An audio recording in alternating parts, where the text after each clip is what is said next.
All right. Well, welcome to Beginners Academy. Tonight we have a presentation about Icom remote software. I'm going to present tonight. I'm Greg in for KGL. And this is rather Icom specific, but the concept would apply to other radios perhaps. Let's see.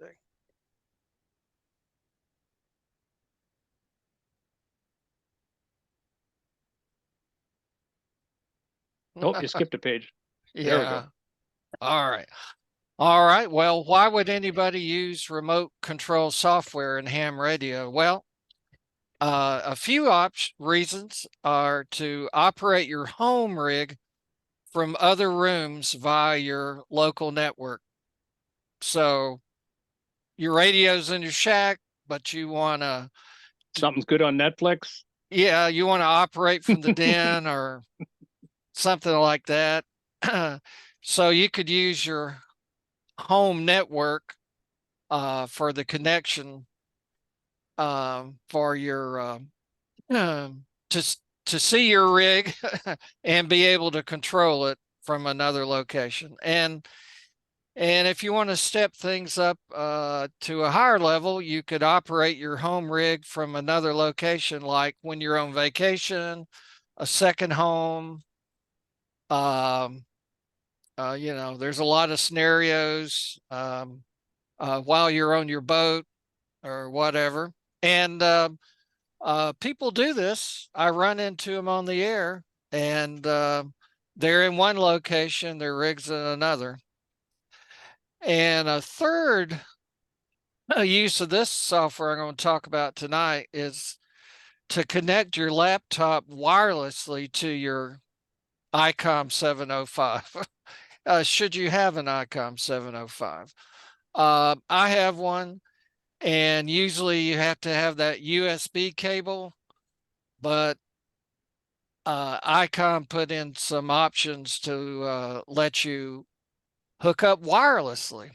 So when you're in the field, less wires is nice.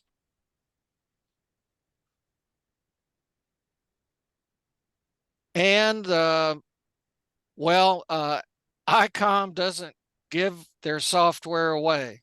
So and it has a funny name. It's RS-BA1 version 2. And comes in a cardboard box, so you can order it from just about anybody that does ham radio items like HRO, DX Engineering, Gigaparts. It's a little over $100. You may find it on sale, and it's kind of, the delivery is kind of archaic because you get the box that has a CD-ROM in it. So a lot of us with laptops, we don't even keep the CD or have that capability, but nevertheless, you'd have to figure it out. And we're talking about Icom specific tonight, but there's probably a dozen different software and approaches for doing remote control. And some of our members may be doing that already. And at the end of this presentation, we can talk about some of those alternatives.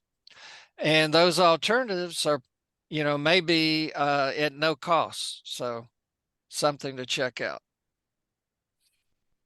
But I've kind of bought into some Icoms, and I said, well, I'll get the Icom software, and I did. I just looked at DX Engineering, and they have a version on a USB thumb drive now. Okay, well, that's great. They want $159 for oh it. My! I'm sure it'll be on sale someday. I've seen it on Gigaparts on sale. Yes. I think you can buy a USB CD drive for the difference in price, if not less. Yeah. And then it's good for other stuff. I do have a little CD drive. Yeah. It's I a have one, but It's a USB CD drive, so I can plug it in. Yeah. My wife travels with one. I just borrow hers. yeah, I only looked at that one site, DX Engineering, and they didn't even offer the CD. They had a floppy version though. No, just like I get mine from RT Systems, and I just download it, and then you get it code to punch. Yeah. Well, like I say, the delivery's kind of archaic. Yeah. And the good thing about the RT system is that you can get it for different radios, and then you can transfer stuff from different brands from radio to Right. radio. The memories and all that, you can take it out of Yaesu and put it in Icom and back and Yeah. forth. The Well, RT system. the goal of this software is a little more than the RT systems. Instead of programming your rig or changing the options, it's actually letting you talk or do CW or FT8 on your computer. Okay. When you're some other place and your computer's at home or whatever. So Oh yeah. yeah, so I to accomplish that, networking is involved. So this was all a little intimidating to me, even though I've done some networking. But nevertheless, this diagram, there's 3 layers to it, and some of the newer Icom radios come with the server part of the software built in. So in particular, the 7610, there is actually a Ethernet plug on the back of it. So you can plug it into your LAN.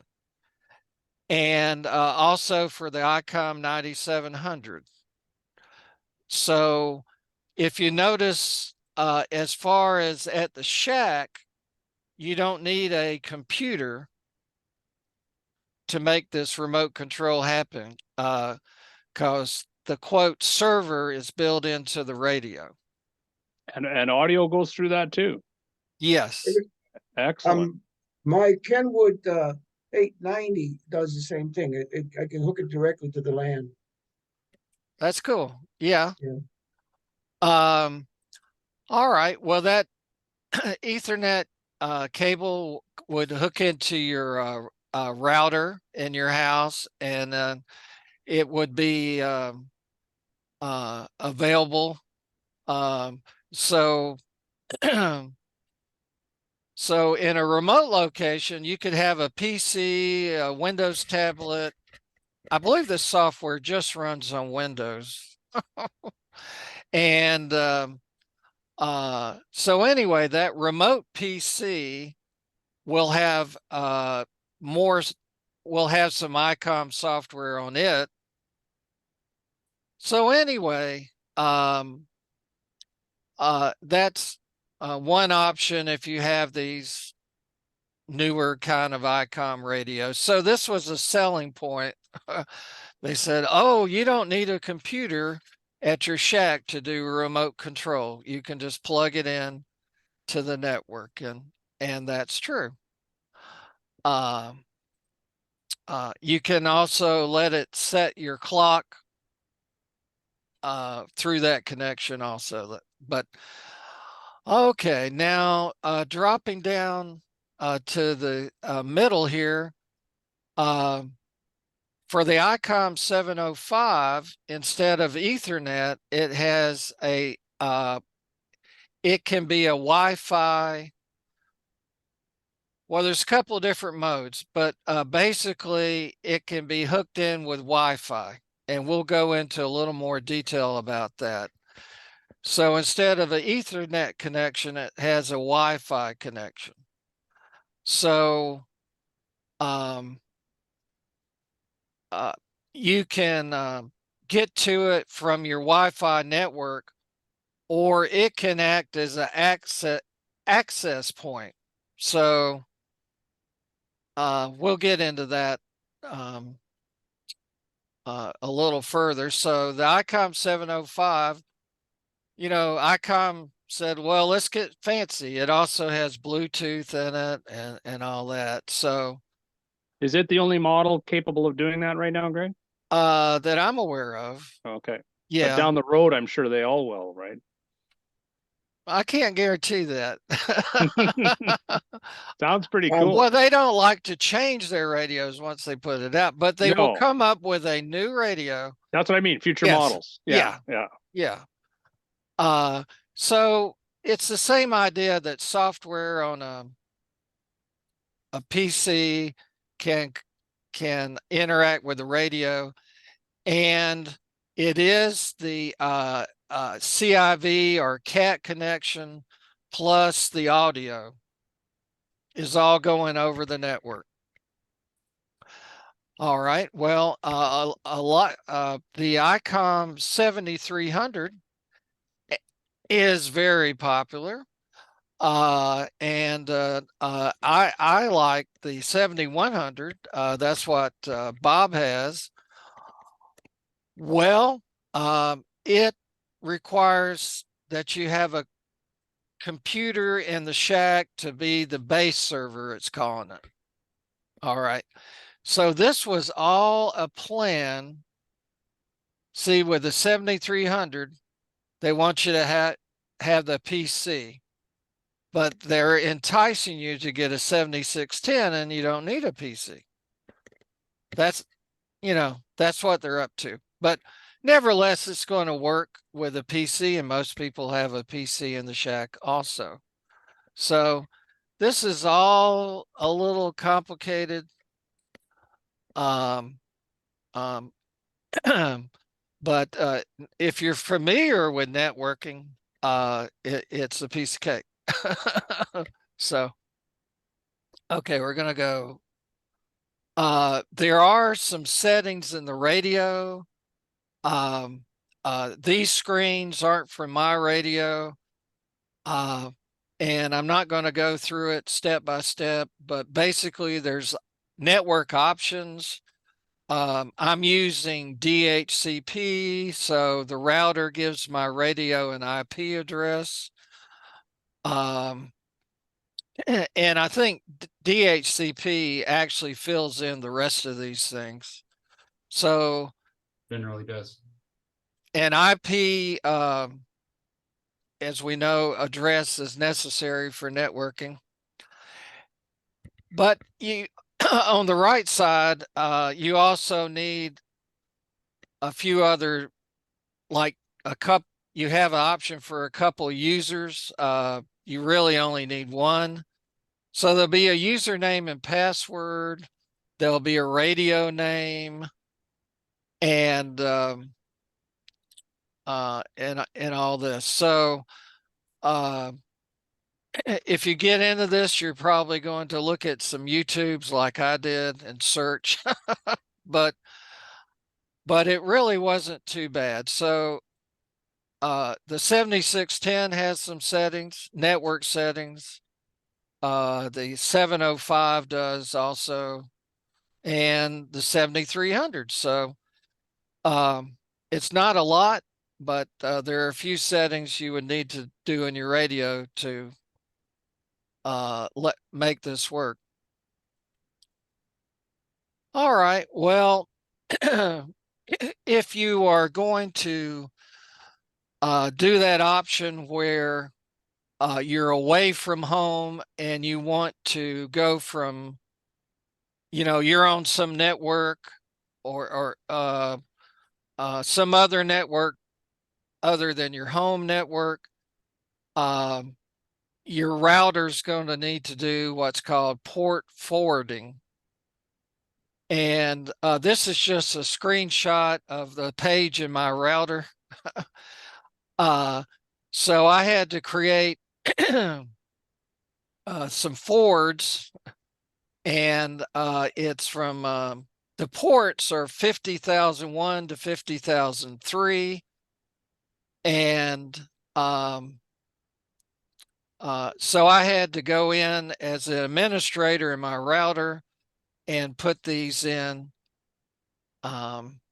If someone's doing gaming in your house, you might have to do the same thing. So it's one of those little details. So I gave it a service name. It really doesn't matter. I identified the UDP ports and I gave it the internal IP address of the radio. That top line is Echolink, which I'm running in the house. It doesn't matter to this conversation, but it had different ports. Now, if you're running this remotely from a hotel room or something like that, you don't need to do port forwarding at the remote location, just at the No. location that the radio is in. As far as I know, yes. Okay, Yeah, that's that'll just work. how you get to your router on your host side. Yeah, Yeah. it's getting to your router, but You don't need to do it on the other side. Normally, those things would be filtered out because you're by default they assume you're not hosting servers. Right. So Greg's hosting the radio's hosting these two servers, and you've got to be able to let those external ports requests come through to the server. Right. Yeah. So I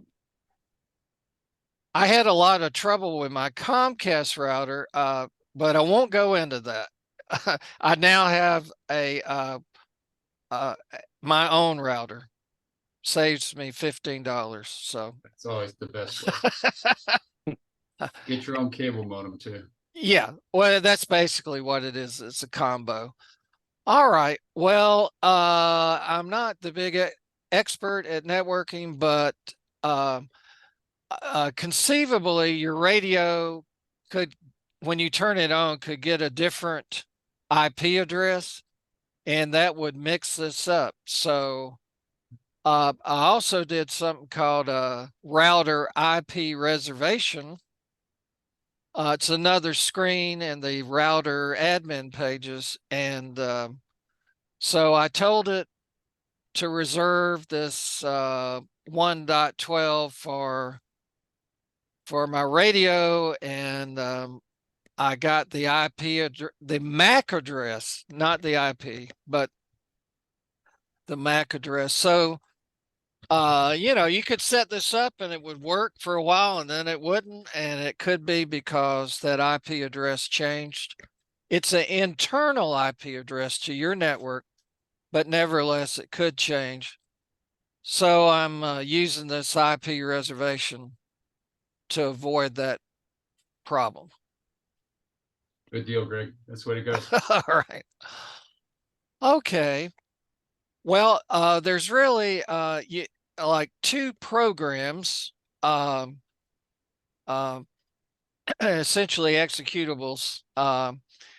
One is called the Icom Remote Utility, and it's just about making connections, and it has two tabs. It actually has a setup wizard that you can use the first time through. But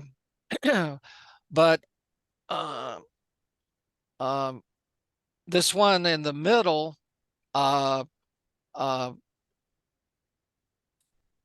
this connection to the server, that's what this page is for. And there could be, you could connect to multiple servers, on and on. The server might be the PC if you have a 7300, but nevertheless, it just has a few properties. And it, as you can see, it has a user ID, KGL1. I also put in the password with KGL1 for my system. So anyway, it's like any this other stuff. If you get the username right and the password right and the IP address right, it will work. If you foul that up, it won't work. I also have something here. It's called No IP. It's a service you can subscribe to, and it will give you a host name. And you can use the host name instead of IP. Now, this bottom one is connecting from a remote location. So either I need to know the IP address essentially of the router, the external address of the router, which is that 24.214.13.213, or with this no IP software, I can use a host name. So this has all gotten a little bit complicated, but you can do it. So what's the charge for no IP? I can't remember. It's a monthly or yearly or one shot? Well, I got it renewing. I think it's annual, and I don't remember what it is. It could be $30. There's a lot like of those dynamic DNS services. Yeah. Different names. You just Google dynamic DNS service. Yeah. You'll find to have at least a dozen of them, probably. But there's no free ones anymore, though, is there, Bob? I haven't used a free one in a long time. Yeah. Okay. So the one in the middle, that's pretty easy. I know what the IP address is. The other one is the router's external IP address. And it's just a trick that I can use no IP. So that's the advanced way to do it. All right. So this is a server list. When you set it up, it probably will there'll just be one entry in it. But I've done several things, so I have more than one. And the one on top is for the 705. We'll talk about that stuff later. So the other tab, after you connect to the server, you can come over and do a radio entry. And that top one is showing a connection to the Icom 7610. And when it connects, it shows you the CI address port. I think that's right. Well, actually, the virtual COM port. Okay, the CIV address that's for your Icom radio. They have different addresses for different models of the radio. The COM port number, it will choose a COM port to let your software hook up to this connection. And as you can see, it's a pretty good baud rate. And it tells you what the name of the audio devices are. And so it takes care of the details about connecting to a particular radio. So once this is set up, you know, that server thing will connect. In fact, I've had it connect pretty much automatically, but if it doesn't, then there's a connect and disconnect button at the bottom. Okay. All right. Well, next, this is the second software program you get, and it's the rig control software. And this will, it's not your exact layout of your radio, but it will let you do pretty much everything your radio does. So The 7610 has 2 receivers, so it'll handle the 2 receivers. Has all kinds of buttons. For the 7300, there might be a few less buttons, maybe. But anyway, it is tailored to the Icom radio that you're using. And the hardest thing about it is this knob down here. I find it's pretty hard to spin that knob in tune. You can do it. You can also punch in an address, but it's a little kludgy trying to take your mouse and spin this knob. So Do this they is offer a remote control set of knobs like some of the vendors well, I'm glad you brought that up. do? Well, there you go. course they do. Okay. Now, this thing was expensive, but I love it because I use it with the 7610, at my desk where the 7610 is, and I don't have to stretch out my arm and turn the knob. I can just have this little remote, well, this little encoder, just and spin it. And this thing is great. The only thing that's not great about it is it's almost $300. So now, however, I can take that with me and hook it up to the PC that's remote, and that will let me spin that knob or change the VFO setting. So Icom will entice you to buy accessories that will keep their profits up. So, but this one's been very worthwhile, although it was expensive. So now, everything we've talked about tonight, there'll be a dozen other ways to get the same job done. So if you'd like to save some money, you can look at all those other methods there. So here you are, Bob. This is a well-constructed little encoder. Yeah, it looks robust. Yep.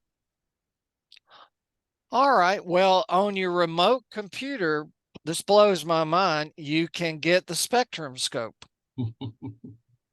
So, It doesn't have a spectrum scope. What?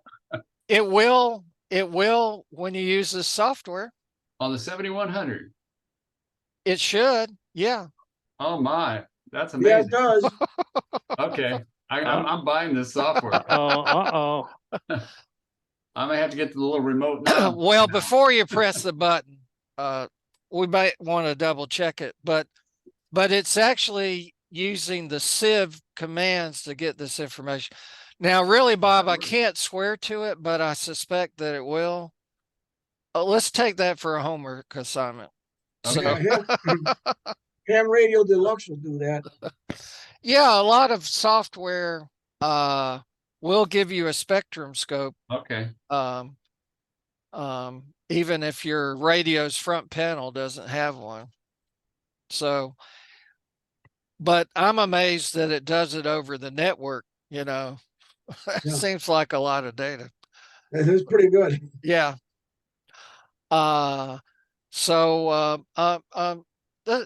It's pretty nice to be on that remote radio and be able to see the signals.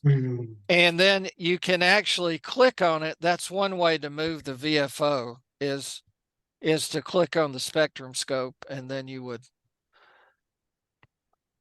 go to a particular frequency. Now, okay, now I like CW. So there's some details about doing CW over networks. And instead of letting you use a key or a keyer, so to speak, that you use in your hand, they give you a little window here where you can type in anything you want and it will be sent in code from your radio. Of course, they give you memories so you don't have to do so much typing. Now, how about receiving though? It's not showing you anything for receive. It's not Okay, a decoder. It's you're just just using your ears. sure, that's what your ears are for. Right. So, Yeah, but you can get programs that'll decode it. oh yeah. Yeah, you could have a separate decoder, but as far as I know, Icom's not supplying one as part of this package. All right, so Doesn't yeah, this the 7610 have a CW decoder built into it? no, it does FSK 31 and it does RIDI, but it doesn't do CW decoding. Oh, okay. Yeah, yeah, but your radio probably does it. Yeah, Yeah, yeah, it does. yeah, The 890. Also, that Saigu does it. The little bitty Saigu, yeah, it has a yeah, built-in decoder. yeah. So yeah, that's kind of a separate issue. But anyway, I can Yeah. do CW, but actually it's pretty easy typing. Well, actually, you don't have to type very much if you set up the right messages. So You create a yeah, bunch of macros there. right, right. That's Yeah. that M1, M2. Yeah. Yeah. Um, but there's more to the story. All right. Now, I just discovered something called CW Hotline, which will be the subject of a separate presentation. But it's a little box. Um, and the idea is to have more than one. So right now, I got two of them, and one's over in Tom's house, and one's in my house. And we have a CW hotline where we can chat on CW. Um, you know, now if you were wanted to practice CW with a buddy, this would be a way to do it. It I got it with a straight key essentially, but you can also get it with a pedal, or you can plug in your own straight key or your own paddle. So this thing does some networking magic because it hooks directly up to your Wi-Fi. And if you have a common link name, then you're like on a hotline, just like they have in the White House, you know. And so we'll talk about this in more detail later. But as a side note, you can use one of these, have it at your rig, and one at your remote location.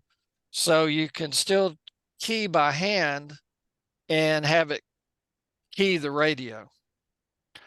There's a way to do that with wind keyers also, but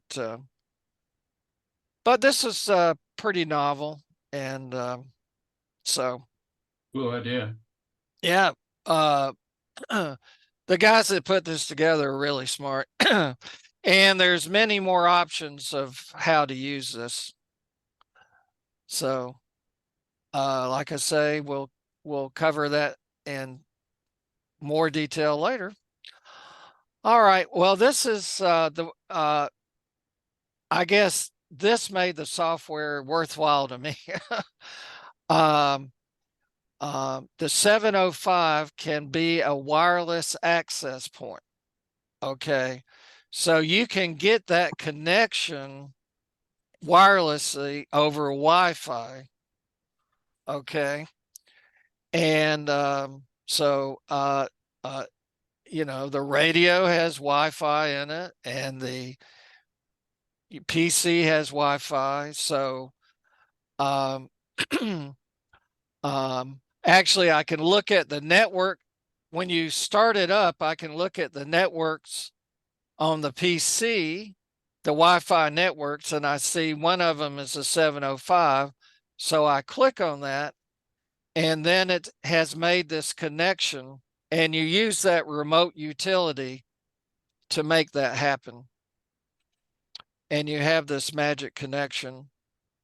You still have your regular Wi-Fi connection if you were in a place that had it, or no? it's either one or the other. Yeah. Yeah, as far as I know, yeah. Yeah, I've seen other things. I guess that's kind of a downside, but if I'm out at a park, you're not going to have Wi-Fi anyhow. I don't have Wi-Fi anyway. Yeah, that's typical where you go to a local hotspot, you lose your regular one. Yeah. So this is just a the screen of the Icom 705, and at the very top, kind of a little to the slight right here in the middle, you get a little LAN symbol or wireless LAN symbol when it's in this mode. And so that's pretty cute.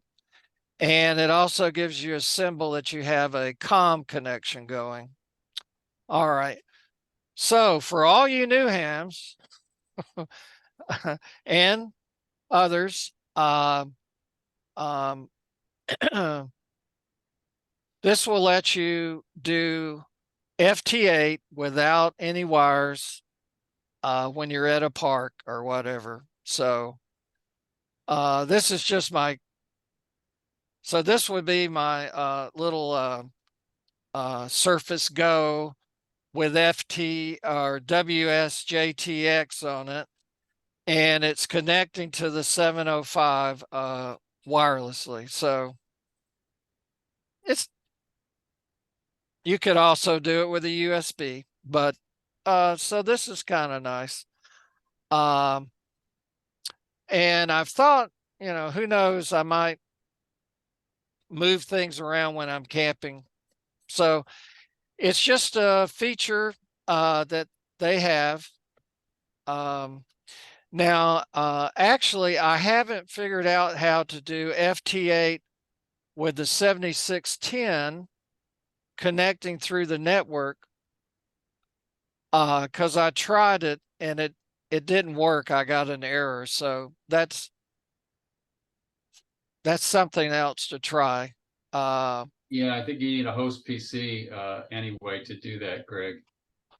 Well, on the remote PC, you do have a port. You can hook it all up and it decodes. But when I go into transmit, about halfway through the transmit, it comes up with an error message. So, yeah, I've heard about people doing it. Actually, if you just do a remote desktop into your PC, probably that's all you need to do FT8 remotely. And then that PC is hooked to your radio. So, okay. Well, this is just some awareness about the Icom way of doing it. All the methods, when we get in this network stuff, I kind of got scared of it. And, but I did dive in and I was able to get it working. So, so to sum it up, remoting your rig, it's just one more opportunity to explore the possibilities that amateur radio offers. So I'm sure Chris is going to chime in here. He's been doing it for years and he doesn't have an Icom radio. So I'll open the floor and Chris can give you a little summary. You're throwing me on the spot here, but I actually happen to have a document up. Can I share? Yes. Let me stop my share. Okay. Okay. So this is Chris, VA3 ECO in Ontario. He has a good reason to remote Yeah. his. Yeah, it came up years ago. I was living in the neighboring town of Kenora when I was working regular before I retired, and the noise in that town was just horrific. You know, in the lower bands it was S9, and it was just awful. So I was reshingling my roof one year and took the antennas down, and I was going to put them all back up again. I thought, what's the point? I can't hear anybody. And I out at this cottage where I'm at, beautiful HF noise, low noise. And I had another radio going there, and I thought, why don't I just remote into that one? Just go with one QTH instead of two. And this is how I did it. So there's all kinds of terminology for the radio at the the computer at the radio and the computer that's not at the radio. I call it the non-radio PC. That's the one that would be down in this town I was in, or when I go to Florida for January and February, I use a laptop down there. And then the radio that's at the PC, I call it the radio PC. And for audio, I use Skype, which to summarize in a word is horrible, but it's free and it works. At one time, I used remote desktop software called Log Me In. They got rid of the free account. So then I went to TeamViewer, ran that for a couple of years. And again, still viable on free accounts, but they really rake you over the coals to make sure you're not a pro. I've gone to AnyDesk now. So I run AnyDesk as my remote software. So basically that remote software just duplicates your screen and your keyboard functions from anywhere in the world, from one PC to another PC. And it takes care of what Greg was talking about earlier, where you've got your port forwarding and all that. And also a change of IP address at this computer is taken care of automatically. The software is resident in both these computers. And it says, oh, my IP address has changed, but I know whose account I'm working with. So when he asks to come in next time, I'll know that I'm on a different IP address, and it handles all that automatically, transparently. So that's the beauty of using a remote desktop software. Yeah, but they both call out to the internet, so you don't have to reprogram your router and path. Yeah. It's keeping tabs for you, so that's kind of nice. And then there's a ton of ways to do this. My audio source going into the radio, being an older radio, I use a Signal Link USB sound card. So USB goes to Signal Link. The push to talk can be done through Vox on the Signal Link. Most people go that route. I had difficulties with that. I like a discrete push to talk signal, so I ran a separate RS-232 port and just use one of the lines to pick up a little optocoupler relay and do my push to talk that way. And then my CAT control is done through a regular RS-232. Nowadays, it would be a USB type of thing. This is an old Kenwood TS2000 I got running here. I've got a ham4 CDE control box. I went with a company that had software for that, and I ran an RS-232 line here. Since then, my suggestion was to go to Easy rotator control, which we have at the club in Panama City, and it can be done on one or two controllers, and it's USB instead of RS-232. Very nice. So that's running the rotor here. The radio is going up through the coax here. And like I said, the audio in and out into the Signal Link is just discrete wire lines, then USB in here, and then the audio carries on to Skype to me here. And I find that the lag is pretty well not a problem with Skype. I find the fidelity is pretty good too with Skype. I do a regular morning weather net on 80 meters, and when I moved down to Florida for 2 months, they say they can't really tell the difference in my voice between remote or non-remote. The problem with Skype is just, well, I ain't done anything Windows based. It's, you got to sign into your account. What's your password? And oh no, that's not the right password. And you know darn well it's the right password, but and then you got to change your password and write it down again. Oh, just pull your hair out.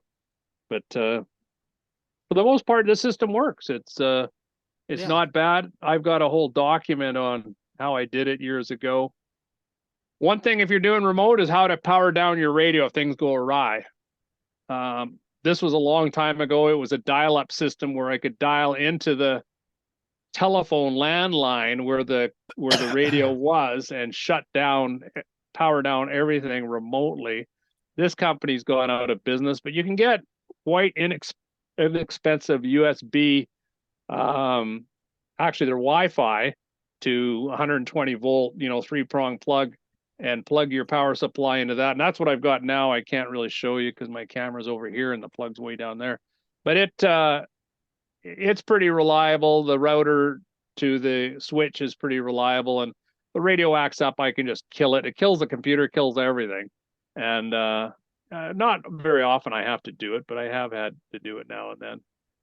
There's a little push to talk circuit I put in. I kind of spliced it inside the box, the signaling box. So that's just another way of doing it. Yeah. Very clumsy. I like Greg's no cable, audio included. Wonderful solution. I don't know which way I would go. It might be worth a few extra bucks doing it Greg's way. I don't know what to say, but that's the way I did it. Not. This is all they had when I started doing this. When was that, Greg? It was the year we met. Yeah. That I started doing this. I was down in Florida. We met at the conservation park. We worked locally from Panama City Beach over to the park, about 4 miles, and then 20 minutes later, we did 1,400 miles through this system in Ontario down to Greg, who was still in the park, and had a second QSO remotely with this system. So that was a while ago, eh? What would you think? 8 years, 10 years? Yeah. Yeah. Well, Susie is 8 years old, so 7. Yeah. Probably. Yeah. And she was pretty spry then. She was just motoring. She had a camera on her back. Right. So that's another way to skin the cat. I think there's a dozen ways. Yeah. Now, the one concern I have is leaving my radio hooked up to the antenna while I'm gone, because these thunderstorms come up. So I'm not a huge fan of operating remotely, really. Absolutely. But for a snowbird, it's no sweat because January, February is pretty tame up here. Yeah. Yeah. But yeah, during the summer, absolutely. Yeah, it's scary. Yeah. Now they actually for people who don't have a radio or for one reason or the other, they can what I'm getting at is there's actually some of these setups will actually share the radio with people who don't own it. And there's actually like a service for that. So somebody may be in a retirement home, but they can work through, a superstation in Arizona and still get on the radio. And there's a lot of, I know that Flex Radio, the newer radios are big into this remote operating. Flex is huge. Particularly Flex Radio. Yeah. And the new Elecraft radio. So they can share, you can share the radio with other people. So other hams. So it's just where amateur radio is just getting out of control. That's all it is. So they get spin out of control for a while. Yeah. But well, that's kind of being accepted. It is accepted, and so it's an option. Yeah, I've had a bit of static, when I mention remote, but I stress that it's my station, not somebody else's station. So that usually smooths it down a bit. But a lot of people Yeah, there's a little animosity towards using a station that ain't yours. I don't know. Not always, but sometimes. But I'll run into people, you know, and they'll say, "Hey, I'm in Florida, but my rig's in New England and whatever." So that's cool. Now that's another thing is what you call yourself. Some people say, well, you should be remote. And I go, well, I'm remote controlling, but I'm not portable or remote. What I say is internet remote. In other words, I'm controlling it remotely over the internet, but I'm not a /R or /P necessarily. Yeah. And I still Well, sign with my regular call sign. Even if I'm in Florida, I'll still sign with BA3 ECO because that's where the rig is. Yeah. Well, there's for contesting, there's rules, and I couldn't tell you what they are, but they have rules to handle the situation and for doing DXCC and yeah, some allow it, some all. don't. Yeah. Yeah. So it's kind of like another layer of the hobby. So you have to investigate what the conventions are for doing it. You know, Greg, you mentioned earlier that you're worried about taking a power hit. I just got to believe somebody out there has got a remote controlled antenna disconnect. Oh, I'm sure. You could have it offline all the time, and then dial it. When you dial in, you can check the weather, and if it's good, you can flip the antenna. Yeah. Well, I have a box that I haven't used yet. I think it was from West Mountain or something, and it just takes a DC input, but it completely disconnects the coax. Yeah. And it could be remote controlled. Yeah. Well, you know, for me, unhooking, it has to be several feet of a gap. That's the thing. Yeah. I got a relay box right here. I got 4 different connections I can make through different antennas. But they're just going to different antennas. But if I took them to ground on one side and the lightning hit, that relay contact of 1/8 of an inch ain't going to be much. In fact, I know a guy got hit not far from here, and he had thought, as Greg did, several feet. That'll do the job, and saw the bolts jump several feet. Scary. Insurance lost everything. Insurance claim for everything. All new rigs. Well, he got a new radio. Yeah. If he'd been sitting in his chair, that bolt would have gone through him. Yeah. But that was a direct hit. I mean, you can get indirect hits where the couple feet will save your bacon. Absolutely. Only experience I've ever had with the lightning was when I had a 2-family. I come out of my driveway, and there's all these little bitty like orange pebbles all over the place. I couldn't figure out where those from. So I go to work. When I come back, I drive it up and I look at my house, my house, and I have no chimney. That was the bricks. Yeah, with a brick. So what did it do to that inside the house, Frank? Did it nuke any electronics? No, nothing at all. Your TV was okay? Yeah, it just pulverized my chimney. I mean, it made it into little bitty pieces like that. Holy cow! All right.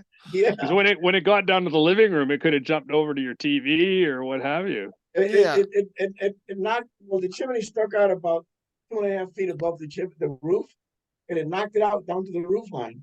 All right. Well, are there any specific questions about the remote operating? I'm not an expert. I just got my feet wet with that software. Any questions from the group or anybody maybe doing remote setup of software? I will say you can use it within your own house. So you're there if you need to unhook your rig. And if you had a 2-story house or you know, you wanted to watch a football game with Oh the yeah. with the gang in the other room. You I'm could doing still, digital and my you could wife's got a sti- Netflix movie on. yeah, Perfect. yeah, Perfect. Yeah. yeah, yeah. I can watch the movie and keep an eye on FTA. It Yeah, works. I yeah, tell you. you can be getting, you know, you can catch that grid that you need and all Absolutely. that. I'm like Yeah, 8 feet away yeah, on the living room. It works fantastic. yeah. Well, So, gentlemen, Greg, thanks for the pitch. It was good. okay. I'm intrigued, Yeah. All Thanks, right. Rich. Well, Good you're show. welcome. and I got to take off. I'm dead tired. I got up about 4 a.m. this morning, so Yeah. I need to crash. All right. Well, thanks Take care, Okay, everybody. Bob. Hey, Bob. for listening, and Chris, thanks for chiming in about your installation, and we'll have maybe the CW hotline or lightning protection and in a future session. All right, 73.